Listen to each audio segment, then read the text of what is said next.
একসাথে ১০টি ভাপা পিঠা বানানোর দারুণ আইডিয়া আজকে শেয়ার করছি। যে কেউ এই পিঠাটা বানাতে পারবেন। শীত আসলেই তো আমাদের কম বেশি ভাপা পিঠা খাওয়া হয়। যাদের কাছে পিঠার পাতিল নেই তারা চাইলে এই পিঠাটা বানাতে পারেন। পিঠা বানানোর জন্য এখানে ভেজা চালের গুঁড়া নিয়ে নিচ্ছি প্রায় ৩ কাপের মতো। স্বাদমতো লবণ দিয়ে ভালো করে প্রথমে একটু মাখিয়ে নিচ্ছি। তারপর এখানে অল্প অল্প করে পানি দিয়ে একটা ঝরঝরে গুলা বানিয়ে নেব। এই গুলাটা হাতে ধরলে এরকম বোঝা যাবে যে এটা একসাথে হয়ে যাচ্ছে, আবার ছাড়লে এরকম ঝরঝরে হয়ে পড়ে যাচ্ছে। তারপর এরকম একটা চালনি নিয়ে চেলে নিচ্ছি। কেউ চাইলে এই পিঠা শুকনা চালের গুঁড়া দিয়েও বানাতে পারবেন।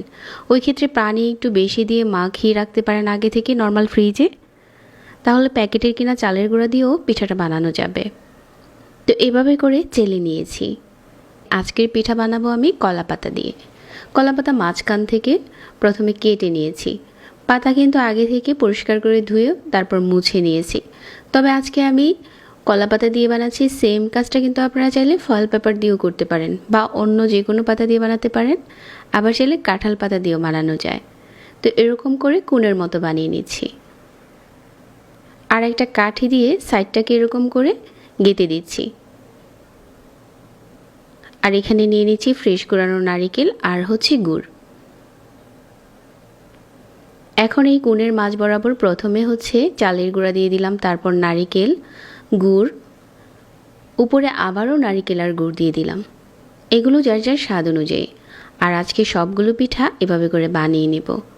আমি যে স্ট্রেনারটাতে ভাপ দিচ্ছি এটাতে আমি এখানে ৮টার মতো দিয়েছি। তবে ১০ থেকে ১২টার মতো আপনারা একসাথেই ভাপ দিতে পারবেন।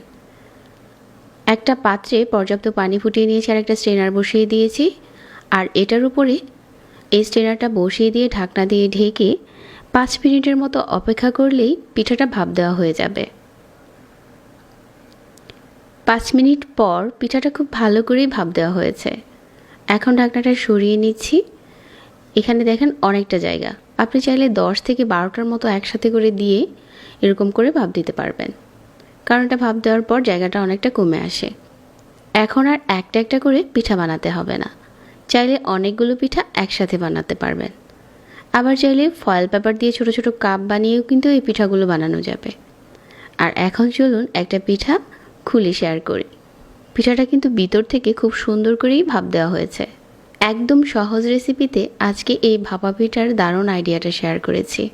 যাদের কাছে পিঠার পাতিল নেই তাদের জন্য এই রেসিপিটা অনেক কাজে দিবে। তো এখন চলুন একটা পিঠা ভেঙে শেয়ার করি। এটার ভিতরে কিন্তু নারিকেল আর গুড়ে ভরপুর। আশা করছি আজকের ভিডিও সবার কাজে দেবে। প্রতিনিয়ত নতুন রেসিপি পেতে পেজ ফলো করে রাখবেন। সবাইকে ধন্যবাদ জানাচ্ছি। আজকে এখানে বিদায় নিচ্ছি। আল্লাহ হাফেজ।